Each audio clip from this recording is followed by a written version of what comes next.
Well, what is going on, everybody? Welcome everybody into the Overreaction Buffalo Postgame Show on the Overreaction Sports Network, presented by FanDuel. My name is Joe Miller, and you can find me on Twitter at Joe Miller Wired, alongside my two co-hosts, former Buffalo Bills John Fina and Jerry Ostrowski, who you can find on Twitter at John Fina and at Ostrowski_Big O, respectively. We are excited that you are here with us right now. Please do us a favor. Please like, please subscribe, whatever platform you are consuming this presentation on, whether it's live right now on YouTube or in post as a podcast on Victory Monday or Victory Tuesday or Victory Wednesday. Please hit that like button, hit that subscribe button, help us get our metrics up. So good to have you with us. The Buffalo Bills were in Pittsburgh for this football game this weekend, where the steel curtain was made a little more from tinfoil as the Buffalo Bills broke the stadium record for rushing yards against. I believe the number was 245, and Josh Allen becomes the quarterback with the most regular season rushing touchdowns in NFL history, passing Cam Newton, Superman himself, as I saw Jerry do that out of the corner of my eye.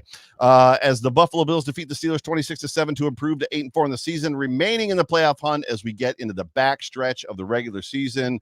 When we talk about ugly wins, gentlemen, this is basically the meaning of what we're usually kind of talking about, is it had the makings of it early, then the Bills kind of broke it open, but they took us all the way to Victory Monday. John Fina, you were getting a little bit chippy during this game on the social medias, and I use that word for a reason. How are you feeling now? Well, I'm feeling a lot better. I mean, we still went with a lot more five-man protection than I would have expected with, two, I wouldn't say new tackles, but substitute tackles. It just seems like, the writing is on the wall. And then finally, I had to retweet myself 3 times with no chip for you, no soup for you. And then we finally added a chip here and there. And I think obviously beyond just chipping and five-man protection, there was so much play action. The running game was working so well. And Josh was very elusive when he was under a little bit of pressure. So how am I feeling? I'm feeling like I'm 8-4. I'm loving it. Yeah, Jerry, this game had to be, the conversation has to be around Alec Anderson and Vandemark. The coach definitely got them prepped. Aaron Cromer got them prepped and ready, and Alec Anderson talked about it in his post-game presser. But what stood out to you just real quick in their game, real quick? Well, I think first of all, I'll take the words of TJ Watt when he said in the post-game, I've never seen a team run the same play that many times in one game with that much success. We have. And obviously, tremendous rushing game for the Bills, 249 yards, the most rushing yards ever in that stadium. Yes. By any team, 51 carries. But the play they were running, and I think that let's not get crazy. This wasn't like this was a pure drop back game where Alec Anderson and Vandermark, it was like Spencer Brown and Dion, and they had some issues in the pass protection part of it, but the game script allowed us to not have to rely on it. But the thing about it is, putting Alec Anderson at right tackle and the play that they ran, he's basically doing that for 2 years. Right. It just, he was one man over normally when he played in the jumbo package. So that play that they ran, and what I thought was pretty cool about it was, and John understands this from years of playing the Steelers as well, we played them all the time. They run that even front, that 34 look, head up nose, 4 eyes or whatever, then guys outside, 2 linebackers. But what we were doing with the extra tight ends on the right, it caused the Steelers to have to shift their alignment to the right because we added extra gaps to the front. And when they did that, they took the head up nose, and he almost went over the inside shoulder of Osiris Torrance, which then gave the Bills all the angles in the world. And all they did was they ran basically the same thing over and over again. They changed a couple deals. They might have tried to force it play side with a lock on the front side and some different things, but they ran that same thing over and over again. And by the way they had to shift, they just had angles and were really successful at it. It was a butt weapon as far as goes. Yeah, they're going to have to tear that turf out and rerun it because we just killed it. Just stomping on that turf for 249 yards. Exactly. I watched. Brown's team is like freaking out right now. I watched that TJ Sanders comment in a post-game press conference, and when he said that, like, I've never seen a team be that. TJ Watt, sorry, TJ Watt run when he said that I've never seen a team run the same play that many times and be that successful. It's like I have against the Carolina Panthers when we ran the pitch out 100 times. Like, it seems like and I think that's a little bit of a concern. As much as you want them, and I know you guys as offensive linemen, find a play that works and run it until they stop it. Like that's old and I want football. Go ahead. And James Cook really owns a lot of the success of that play. As Jerry was saying, we started out, we run a duo strong, but he would, with his patience and his ability to suck the secondary down, give Terrell Shavers, who, by the way, played incredible in the run game, the opportunity to fit up on his blocks. And then James just does that thing where he's like, beat me to the sideline. I dare you. Right. And then to get everybody sucked into the middle, and he like hot steps it out to the side. And it was incredible work by James Cook. He deserves every damn yard he got. Yeah. Do you feel like where I was kind of going with my statement, as far as somewhat concerning, as much as that's old school football, it feels like there's a pattern of where they come into a game with a run scheme that they want to run, and they just into a brick wall when it doesn't work. And then when it does work, it's like, oh, we're just going to keep running the one that we thought would work. And versus, does it feel like they mix stuff up, or does it feel like they've got kind of a one shot, like, let's make this happen, typically in a game plan? Just curious your thoughts. I mean, they mix stuff up. I mean, they've been known they'll run outside zone, inside zone. They do run a little bit of duo. They'll run gap scheme stuff and all that. So, obviously there's things that they do. I think the biggest thing this week, again, it was the first time, if I remember correctly, all season long, we played a pure 3-4 look, which changes some things up. And there wasn't maybe so much pure double teams on the inside as much as step, check your gap. He's not there. I go up to the next level. They're able to cover up guys pretty quickly.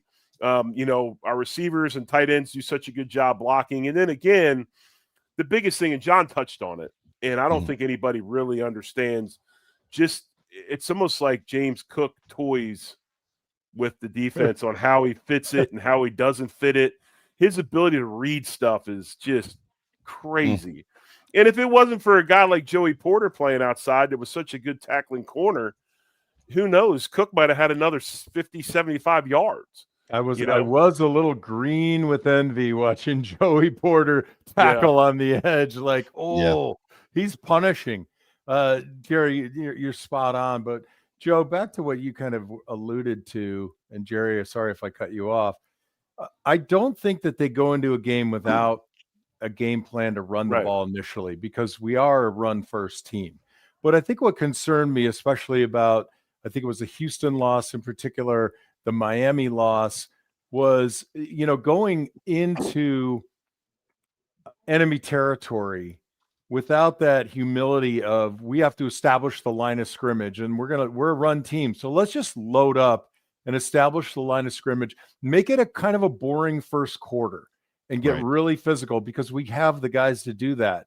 But instead, you feel a little bit of resistance, you get away with it. And maybe the mindset was, we have to stay with it because we are concerned a little bit about the tackles being in and instead of the regular tackles.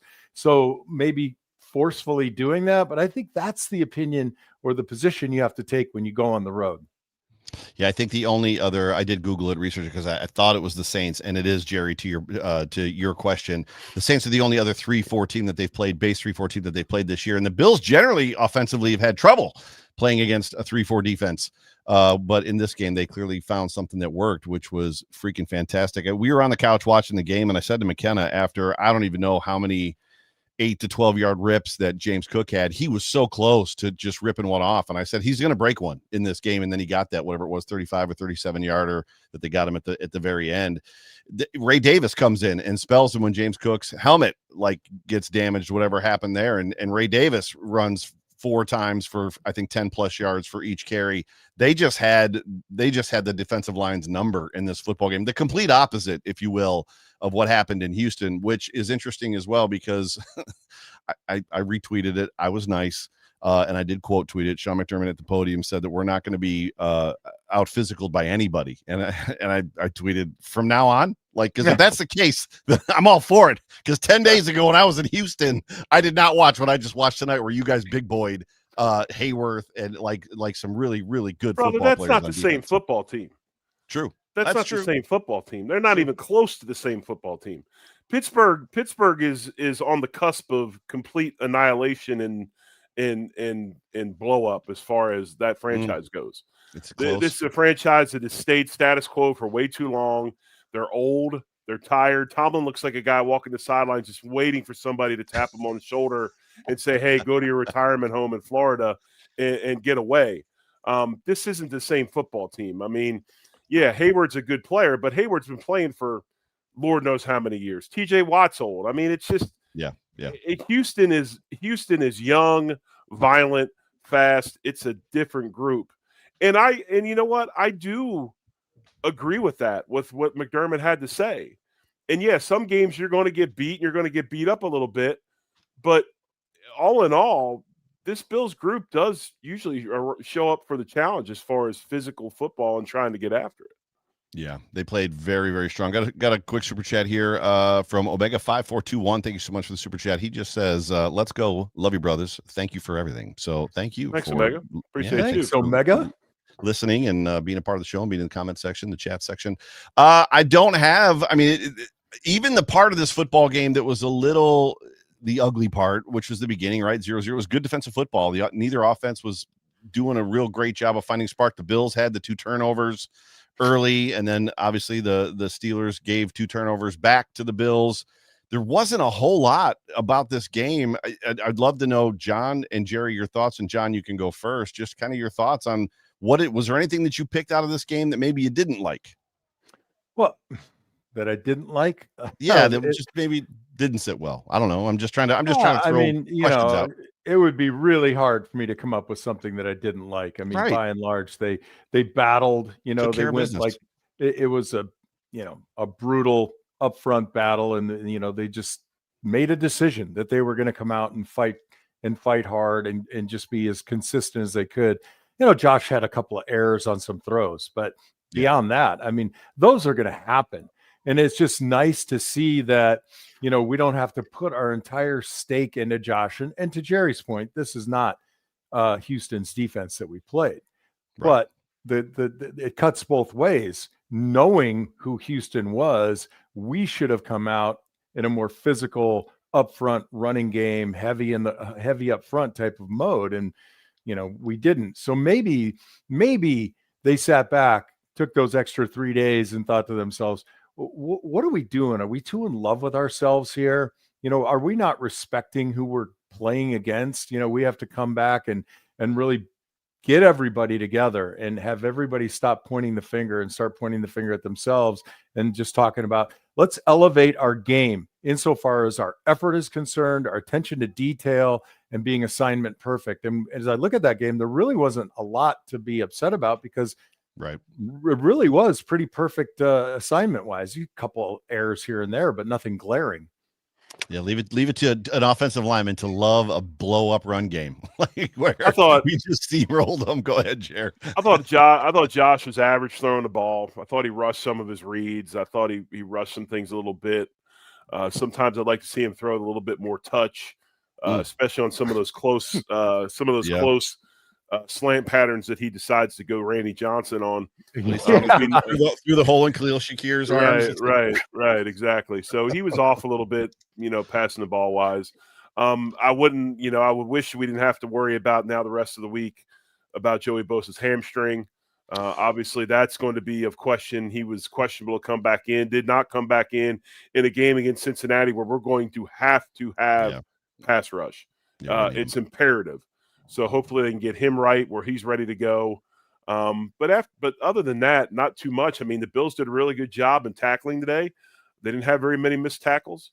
I thought that up front, the thing that was really kind of stand out to me on defense, other than holding the Pittsburgh Steelers, who want to run the ball all the time, to 58 yards, was the fact that our defensive front seemed to, if you look at the stats, and I think it's pretty telling, when your defensive linemen don't make a lot of tackles, but your linebackers do, and then you look at the running stats and the numbers are low of the opposing team, that means your D linemen are fitting gaps, they're fitting shades.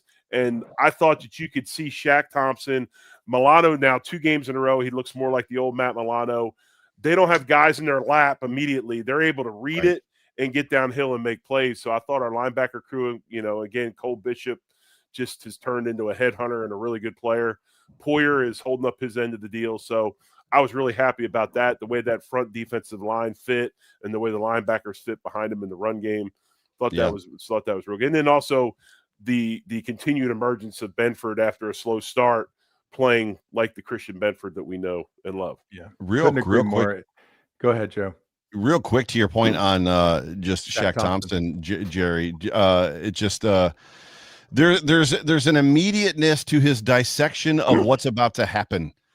We saw it in the last game that he started for Terrell Bernard. We saw it in this game. I feel there was the one play where he was looking like he was going to rush. He drops out quickly, immediately, and then he dropped out to his right and ended up making the tackle on the receiver. I don't remember. I think it was in the third quarter.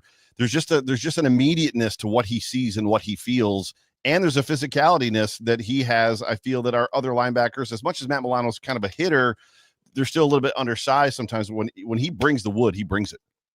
Yeah, I think it's the way he plays. It's his body of work. It's what he's about. He's not a guy like Bernard that's going to run around and play big drop coverage and deep middle rat hole and as far as cover two and all that. He's a guy that sees it and goes. That's his style of play. And right now, that is what we need as far as the middle linebacker goes. It's not shocking to me that we are better in the run game with him playing as opposed to Bernard. Now, next week is going to be the big, the test of where can he be effective in the pass game like Bernard can be for us against a team like Cincinnati. So we'll see how that can progress. But he's a vet. He understands what he's doing. I'll expect him to play well. I think it's a great role model for a guy like Dorian Williams, who I think is closer in body type and aggressiveness to Shaq Thompson than anybody else in that crew.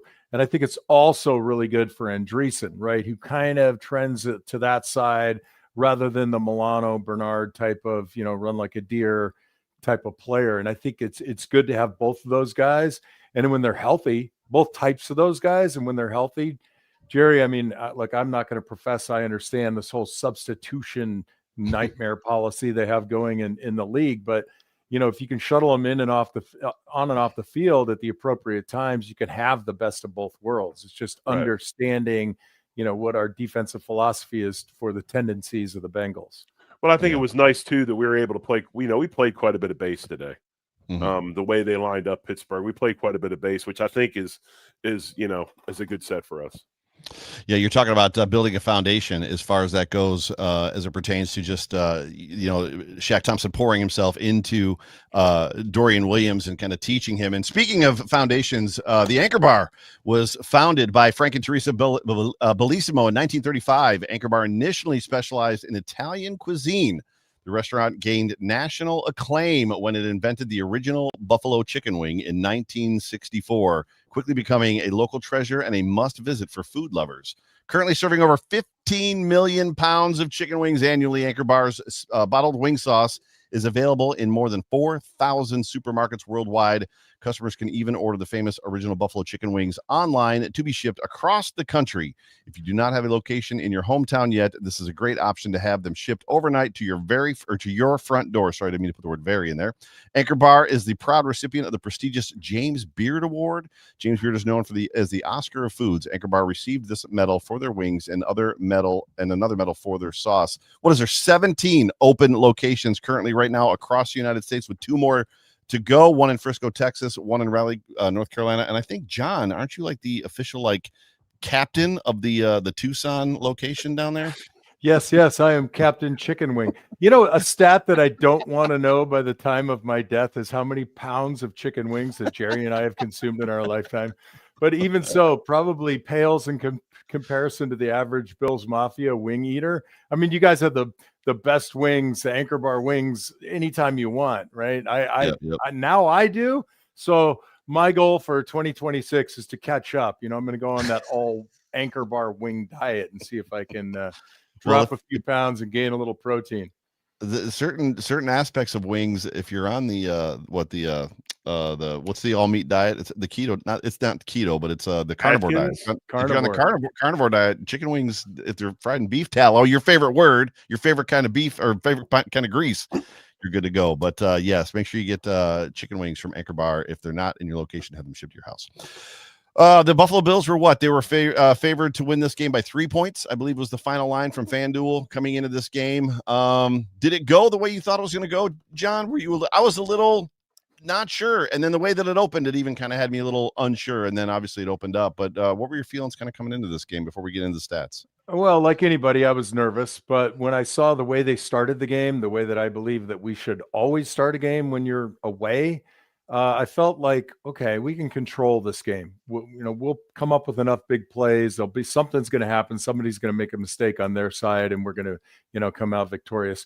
Unlike when I played for the Bills and Jim Kelly always had a hard time playing in Pittsburgh, and we'd see that game come up on the schedule release at Pittsburgh, and I would always draw that faint little L next to it and go, we're 0-1 and we haven't had a game yet. So yeah, I felt pretty good about it. I was, I had a lot to celebrate, a lot of cheering. Jerry, did you feel that way too? When you were playing, when you saw the Steelers on the schedule, did you have that feeling? Because as a fan, I hated it. I hated it back then. I knew that it was the freaking John and I have talked about Steelers and the Chiefs. For some reason, we always had a problem beating the Steelers and the Chiefs unless it was the playoffs. Well, dude, we had to play against freaking Avoid the Lloyd, freaking Chad Brown, Joel Steed. Who was the linebacker? Kirkland, the late Kevin Green. Levon Kirkland, who was a 250, 65-pound middle linebacker. It absolutely sucked. We had to play against Mel Blount and Jack Ham and Jack. Oh no, wait, that was just in my mind. Yeah, that's just how it felt. And then Three Rivers was just god ass. It was awful. And so you threw that into the equation. Not fun to be in Pittsburgh, but no, it was. As far as this game today, I thought it went exactly how it should go. We're a better team than they are. Yeah. Across the board. With guys out, without guys in, with guys in, out, it doesn't matter. We're a better team than they are. And I figured, you eventually would find a way to win. Did I think it would be in this much of a dominating fashion as far as stopping the run and running the ball? No, I didn't. But it was good to see, and it was something the Bills needed, especially coming into this this game against the Bengals, which will be, of course, challenging with Burrow now back and all that. But no, I mean, I thought we're the better team. We should win. I just didn't think we'd dominate as far as much as we did running the ball and then also stopping the run. Yeah. Go ahead, John. Well, late in the game in the broadcast, I about threw my pint glass at the TV when they were like, "Oh, well, this Steelers team is battered and bruised," and I'm like, "Bro, we got 6 starters out. Yeah, we got like 26 on the IR." I don't even have that many fingers to count how many guys that we didn't have that start for us. Without looking ahead to that Bengals game, the thing that I'm most grateful for is that Lou Anarumo is no longer the defensive coordinator over there, because he, for whatever reason, just was always ahead of Josh Allen in this Bills offense. No matter who the coordinator was, he just always seemed to have our numbers. So the fact that gives me a little more of a glimmer of hope with Burrow over there, and obviously T. Higgins and Jamar Chase and all those guys. The defensively they can get some stops, but but on offense we can kind of get some work done. It would be freaking fantastic. I'm going to jump into the stats real quick. Feel free to stop me at any point in time and expound upon anything you want, fellas. Josh Allen in this football game was 15-23 for 123 yards, touchdown, and an interception with a 75 quarterback rating. Not his best performance today, to Jerry's point. Rushing, James Cook, 32 carries, for 144 yards. I think that's a career high carries is what they had for him. He's never carried the ball 34 times or 32 times in a game. 4.5 yard average. 31 was his long. Ray Davis 9 for 62. Josh Allen 8 for 38 with a touchdown, and then Ty Johnson 2 for 5 receiving. 1, 2, 3, 4, 5, 6, 7, 8. Josh Allen hit 8 different receivers in this football game. It's not talked about enough. It's funny because we watch football on Sundays and Thursdays and Mondays and whatever days. Every single time there's a football game on. And when a quarterback of any other team hits a 4th receiver or a 5th receiver, like the announcer loses his mind about the fact that, like, oh my gosh, he's getting the ball to everybody. And every week, as much as we've gotten to the point of kind of making fun of the everybody eats mantra, Josh Allen hits 8 to 10 people in every single game. Yes? Yeah, yes. Do you count the DBs on the other team? Well, then he's at 9. Then he's at 9 for this game. In this game, receiving wise, as I'm going to move on from that one, Jerry Ostrowski. James Cook, that was my John Fina imitation there. 3 receptions for 33 yards. Dawson Knox 3 for 28. Had 2 catches and 1 there on the one, so we actually had 4 receptions. Ty Johnson 3 for 20. Brandon Cooks 1 for 13. It was nice to see him get involved early. Then he kind of vanished from the football game. Jackson Hawes 1 for 10. Keon Coleman 2 for 9. It was good to see Keon get back in the game. Gabe Davis 1 for 5. Khalil Shakir 1 for 5 as well. I'll jump over to the team stats versus looking at the Steelers stats. Total yards 372 for the Bills. The Steelers had 87 yards in the first half, 3 in the third quarter, finished with 166. Now, obviously, Rodgers going out after getting sacked, which the whole world, you could see that one come. Well, it was a hold. Bosa was getting held. He gets free, and then it was like the slow motion crowd as you saw him envelop Rodgers. I was very surprised that Mason Rudolph played as poorly as he did when he came in. I know he's coming off the bench. He played last 30 week. degrees. But he played last week and put up 28 points. Like, it wasn't. It's not like he's rusty. Like, my father-in-law was on the couch next to us. He's like, "Is Mason Rudolph rusty?" And I'm like, "No, like, he played last week. His first play off the bench was a pass. Yes, we've seen that happen with Mitch Trubisky, and in the I think this goes back to what Jerry said earlier. Is this franchise is in a spot right now where Tomlin might be on his way out, and that kind of seeps down. Really? I think they're betwixt and between all of them. Like, what the hell are we doing out here? I don't. Have they ever fired a head coach? Have they ever fired a head coach? The Rooneys? Nope. Never fired a head coach. Nope. Wow. Nope. I just can't. Does he retire? As I'm air quoting for those that aren't watching live. You never retire, man, because they keep paying you. You're not walking away from that. No way. I'm just saying, is it the Sean Payton thing, right? Or the Urban Meyer from Florida and then OSU? Like, is it I'm just gonna walk away and then like go coach someplace else again? Like, is that what I mean? I just no. If you're Urban, you always have chest pains. I got chest pains. I got to retire. And then he pops back up. It's just agita, man. You just can't eat those raw onions. Yeah. No, I don't know what's going to happen, honestly, with it, but something's got to change in that franchise because it's getting very old and very stale. Speak to the staleness as former players. We hear it all the time. There's a difference between losing a locker room, I feel, and it just the message getting stale, Jerry. And you said stale. There's clearly a stark difference between those two. Why does that happen? Why does it? Because the players are rotating. It's not the same guys for 5 years straight, right? So when I look at this Pittsburgh team, a lot of these guys are the same. Your key players are the same dudes. And then to bring in a jolt of energy, you bring in the oldest player in the league to be your quarterback. Right. And they have missed grossly at quarterback, which has hampered the franchise. But a lot of their big-time role players are older guys that have been in the system a long time. And, it's not necessarily the message is stale. It's just, it's you run a lot of the same stuff. Now they do have, Arthur Smith came in this year or whatever. But you just at some point you need change. And this is the thing that I worry about with Buffalo in the roster, especially with us having – the want to constantly sign our own over and over again. After a while, you get stuck. You can't move people because of the cap. You can't bring anybody in because of the cap, and you get stuck. And I think Pittsburgh is stuck. Cam Hayward forced their hand this offseason. They finally signed him. TJ Watt, they signed him the money. Personally, I probably wouldn't let TJ Watt go. Not that he doesn't have a couple good years left, but the problem is, it's like these guys that sign these baseball players for 10-year contracts. You get 3 good years, and then after that, it's like, they're on the exhibition league. They come out and, swing a little bit. You get stuck. And, I just think Pittsburgh has been so status quo, and why rock the ship? Everything's been great. We're going to win more than we lose.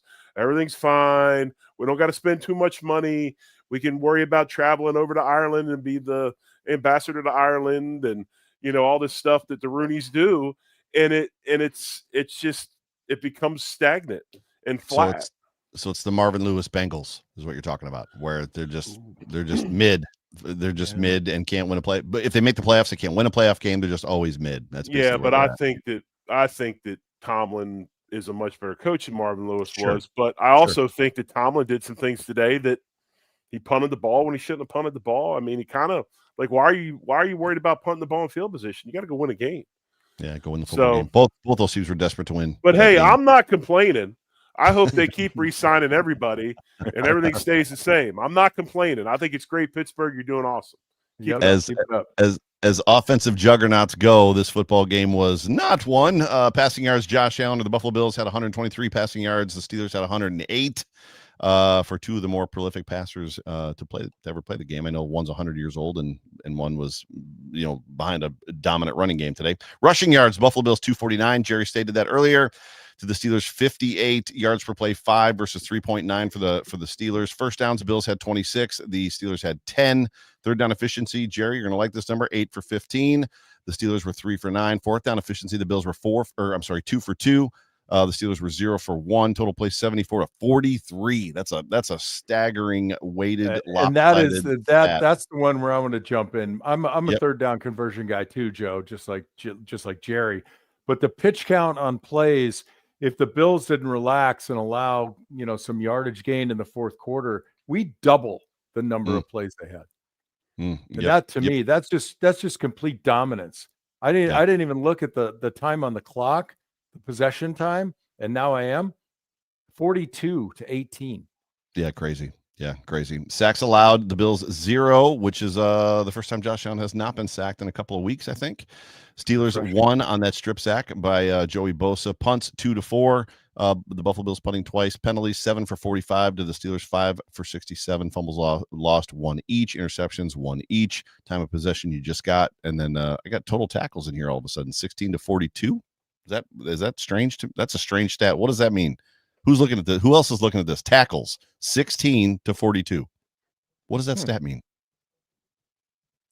Which stats are you looking at, Joe? I'm looking at the standard, just the Google standard ESPN stats as far as I'm looking at ESPN stats right now myself.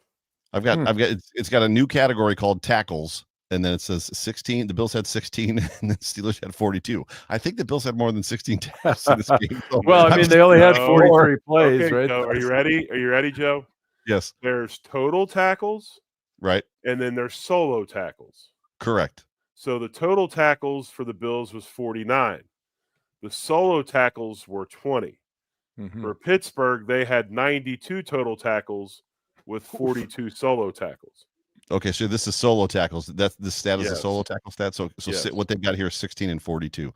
Well, this is a new one. They haven't put this in here before, so that's a new one. So, well, it stands to reason that you want to be on the lower side of that if you have more plays, right? More offensive plays. You're not tackling yourself. Although we've seen that a couple times, as bad as it's been.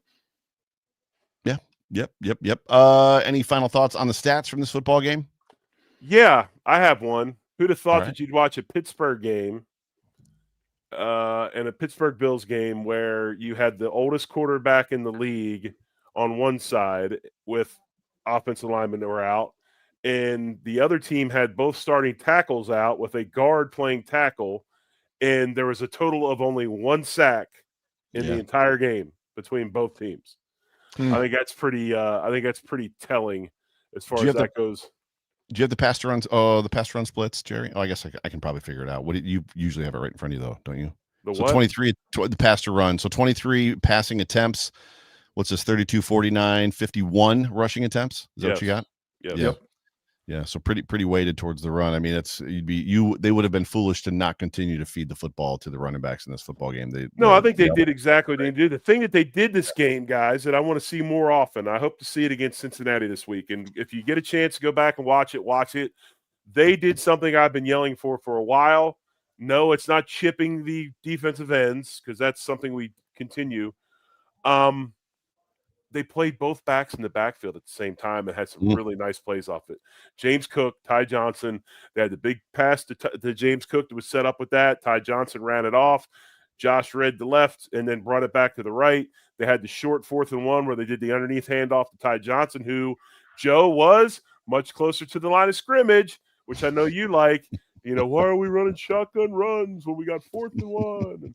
So I agree with that. I think that I know I do too, but that's Joe's got a few things he likes to to hang his hat on. That's one of Dude, them. fire that wide receiver screen to Shakir into the sun. Yes, can we Can we put that in the next Jeff Bezos rocket and send all of them to the sun? And then and that whatever you call that quick wing sweep thing that's just as bad. Yes. Jerry, do you think and I look at that having Ty Johnson and James Cook in the backfield, is that a mechanism to try to keep the defense in regular? And then if you get Ty Johnson out, it's a great mismatch for us. That's kind of the way I see it, but it also gives you versatility, in the run game, you go either way. Well, it gives you versatility in the run game, but in the passing game, it opens up all kinds of stuff. Right. I think that's primarily why you want to do it. Get that matchup with Ty Johnson. I think it opens up a lot of stuff. We got Ty Johnson linebacker, James Cook on a linebacker. Yeah. But I wouldn't live and die in it in a run game. I look at it more as a passing situation for the Bills with much more options to sneak guys out and do different things. And I hope they stay with it. Yep. Yeah, me too. Now is the time where we're going to jump into the Dude Awards. All reporters and media type folks do arrow up, arrow down, thumbs up, thumbs down. Here on the Overreaction Sports Network, we do the Dude Awards, which basically means that if a guy plays really, really well, we give him a Dude Award. Dude, great job. Did a great job. We give out a Dude Award apiece. We generally do not give the Dude Award to Josh Allen because Josh Allen generally is that dude, although this year he's been a little bit whatever. And then we also do a Down Dude Award, which basically just means, dude, we need you to be a little bit better. Have a better game next week. Slap you on the butt, send you on your way. So, Jerry Ostrowski, we're going to let you go first with your up Dude Award. Well, my award, I was thinking about giving it to Alec Anderson, but it's hard to give it to a guy that had 3 offsides. So I still want to give it to Alec Anderson, but I can't give it to him directly. So I'm giving it to the whole offensive line. When you look at a team that has no sacks, 249 yards rushing, much maligned. Yes, much maligned, was a catalyst. Torrance and Alec Anderson scored the touchdown when they got Josh in the end zone. So I'm giving mine to the offensive line today. Great performance by them. Love it. John Fina. Yeah, since Jerry took mine, I'm going to flip it over and just talk about that defensive front seven, whether in regular or nickel. I really think that the Steelers want to run the ball, as we said earlier, and minus just a couple of big plays. Well, maybe not big plays, but greater than 10-yard runs. I think we have them under 30 yards on the ground. So hats off to the front 7, front 6 of the Bills defense. The exact opposite of what Jerry said. We dominated on both sides of the ball. So I think both sides of the ball up front should get it.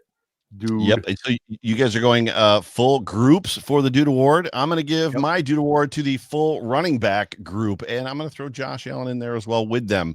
It didn't matter who was running the football. They were finding the creases. They were finding the cutback lanes.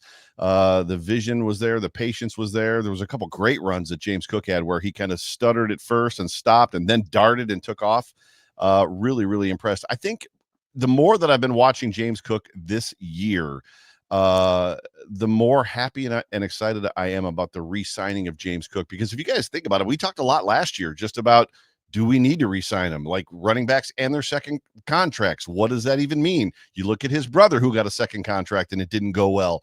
And he is worth every single penny. And you got to wonder, you guys are both college football watchers religiously, how much goes into how little he played in college. The most carries or touches he had in a college football game was 14, and it only happened twice in his college career. Is that freshness? Do you think we're seeing the benefits of that freshness in him? I don't know. I think maybe some of that success is mental for him, meaning like, I'm the guy, this is he believes that we're a run first offense. He's better this year than he was last year. He is. He is better this year. And to your point, Joe, I do say when you buy a used car, the first thing you look at is how many miles are on it. And when we drafted James Cook, I was a big fan when he was at it was Georgia, if I'm not mistaken. Clemson. Or Georgia. Yep, Georgia. My bad. Georgia. It's a mental thing with him. I think that the payday, after all of the posturing, I think he's happy with that number, and I think he should be. And the fact that he's just going out and saying, he's worth 15. He's worth 15 right now. Yeah, for sure. But Look, he's doing so well. His patience, like Jerry said, it's like toying with the guys, sucking him in, and then saying, race me to the sideline, and I'll get your corner on you. Gotcha. Let's go around the other side of the horn. The down due award, Jerry Ostrowski, you get to go first. It's hard to find one. I mean, the only one you could really talk about would be we had one error as far as a missed extra point. We'll say Matt Prater, but he did kick the field goal. I don't really have a down dude award right now. I mean, I guess you'd say Prater because of the missed extra point, but that's about it. How big was that miss, though? What did you think when he missed that? When he missed that kick, I was like, oh, you've got to be kidding me. Well, I think to me, it's not a Bills game unless we have some sort of exactly Billsy moment. Right. You got to have something happen that makes you go, oh, for the love of God. We can't have nice things around here. We got to, Exactly. John Fina. I'm going to split mine. You're going to take two? I'm taking two. And the first one is Epinesa for, that was mine. So this is mine. Crashing DK Metcalf and throwing him to the ground. Oh, wait, sorry. Tapping the ball out of his hand. This is such a ticky-tack, no fun league. But it wasn't necessary. Hold on. It wasn't necessary. It totally wasn't necessary. And that's my point.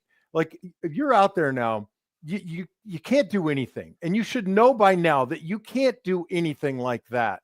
And then my conversely, how do you not call the roughing on Josh's slide, which almost decapitates a guy, but then we're going to tap the ball out with our index finger? I mean, the guys, Epinesa has to understand, they all have to understand that they can't jaw, they can't make a motion if somebody's around him. And then the official who didn't get that call, I mean, dude, really? I was hoping AJ was mine. I was hoping for you played like you've got friends on the other side of the ball. Like you watched James Cook pop up several times and smiling and slapping the guy that tackled him on the top of the head because they know each other. I was praying to God after it happened that he tipped it out, and then like you caught the side of his face from the one camera angle and he had a big smile on his face because him and DK were friends, right? And it was going to be a turnaround moment of no, like we're buddies. I was just messing around with him. And that wasn't it at all. Like he literally bumped it out of his hand and then smugly walked away. And I was just like, really, bro? Really? Jerry's point. This is why we can't have nice things. But third down, you get off the field and you got to do it. You just didn't. There was no reason. Reason. It is what it is. Let's get everybody out of here. Final thoughts before I end this program. The FanDuel line opening up for the Bills at Bengals is 5.5 in favor of the Bills. And well, I got to say it. The Duke Blue Devils, led by Bruno and Roman Fina, are in the ACC championship game. Amazing accomplishment. So we're thrilled here in Durham, North Carolina right now, heading back to Charlotte next week for the ACC championship game against University of Virginia. So super proud of my boys and this team and Manny Diaz. And it's just been a wild ride. We had our 11th trip this year. Now we're going to make it 12 and then a bowl game. Holy cow, I'm taking donations. I got to GoFundMe. Jerry. Oh, wait. And Owen Ostrowski's just awesome sack. Oh, what a game, man. What a play. So congrats to you and I's Owen Ostrowski. You might know his father. Well, thank you very much, John. Any final thoughts, Jerry? Yeah. This was a game the Bills should have won. Even with injury, even with the limited roster, they were better than Pittsburgh. They should have won it. They found a way to win it. It was good to see it. I like when they have, alternative type games and do things we haven't seen from them, which obviously today was one of those games with the run defense. And then the way we absolutely dominated the rushing game, although we have been a good rushing team throughout the year. But it's time to figure it out. Get guys healthy, all hands on deck. Will be a big game at home against the Bengals. And, Joe Burrow is back, but Joe's not all the way back. I mean, this foot thing isn't quite there. You can see some things that are, he's limited. So it'll be interesting to see what they can do as far as some sort of organic pass rush package where they can get to him without bringing 50 guys, and we'll see how this thing goes. But excited for this week and, another big step towards getting to the playoffs. Because now with this win, I think the Bills are over 90% to get into the playoffs. And with the way this has gone this year, with the injuries and stuff, getting into playoffs is the main thing. Yeah, and who else is back that we didn't really talk about in this episode is Christian Benford, who kind of started the season a little bit slow, and definitely deserving of a Dude Award, which we did not give him one in this game. This week, tomorrow, Monday, the Salins Off Tackle with John Fina show right here at 8:00 p.m. Eastern Standard Time. It'll be John and Jerry's. I'll be traveling to Las Vegas. Tuesday on the beat, Alex Brasky is going to be joining us to talk Buffalo Bills, and then Wednesday, 7 days to Sunday. Next week, before the Cincinnati Bengals game, the walkthrough with Anthony Marino, and then, of course, Mafia Bets with our professional sports gambler, Dan Freddy, Buffalo Freddy on Twitter. But so good to have every single one of you guys join us for this post-game show. It was fun talking about this win. Happy Victory Monday to all of you. Happy 16th birthday to my youngest daughter, Addison, who we've been celebrating all weekend long. So good to have every single one of you guys joining us. For me, for John, for Jerry, for Zig, for Anthony, and for Dan. I think that's everybody. Go Bills! Happy birthday, Addison. I am ever, always, go Bills. Much love, Addison. Happy birthday. Go Bills. Go Bills.